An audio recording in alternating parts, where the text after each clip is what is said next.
साथ संगत जी बड़े प्यार और सत्कार से बोलना जी। धन निरंकार जी। दासी एक विचार रख रही है, आशा है आप सभी परवान करेंगे। और दासी से अगर कुछ गलती हो तो दासी को गलतियों पर ध्यान न देकर दासी को आशीर्वाद दीजिएगा। लो महापुरुषों जी। काहे रे बन खोजन जाई, सर्व निवासी सदा अलेपा, तो है संग समाई, यह तो तेरे संग समाया हुआ है। तू इसे वीरानों में, कंदराओं गुफाओं में ढूंढने जा रहा है। सत्संग जी, एक स्थान से दूसरे स्थान तक इंसान परमात्मा की खोज में भटकता रहता है।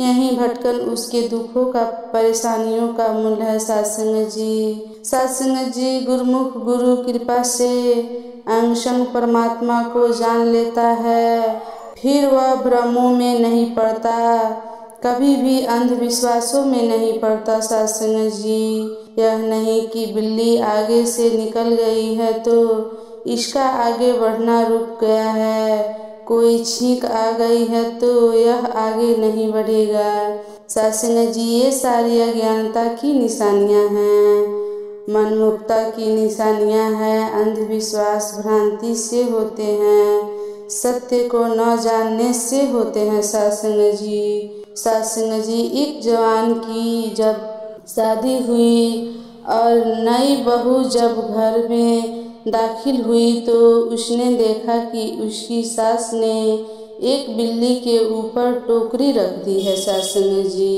सत्संग जी, कारण यह था कि उस समय कहीं से बिल्ली आ गई थी और सास ने सोचा कि अगर यह यूं ही घूमती रही तो मिठाइयों आदि में मुंह मारेगी यानी खाएगी। सत्संग जी, इसलिए उसके सास ने एक टोकरी से ढक दिया। बहू ने सास को ऐसा करते देखा, समय व्यतीत होता गया, उसके भी बच्चे हुए। जब उसने भी अपने बच्चे की शादी रचाई और बहू घर में दाखिल होने लगी तो उसने अपने नौकर से कहा कि एक बिल्ली लेकर आ। बिल्ली लाई गई और एक टोकरी भी मंगाई गई और बिल्ली के ऊपर टोकरी उल्टी करके रख दी गई। सत्संग जी, उसने केवल अपनी सास को करते देखा था और यही मान लिया कि यह कोई शादी की रस्म है। शादी के अवसर पर जब नई दुल्हन घर में दाखिल होती है तो एक बिल्ली मंगाकर उसके ऊपर टोकरी रख देना आवश्यक है, तभी ये सारी रस्में पूरी हो जाएगी। सत्संग जी, यह एक अज्ञानता थी।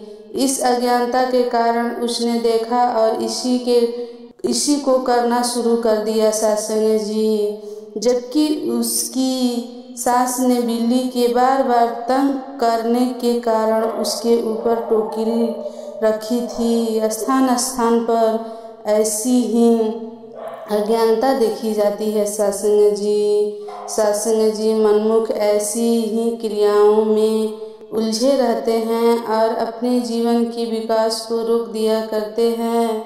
गुरुमुख ऐसे चक्रों में कभी नहीं पड़ते।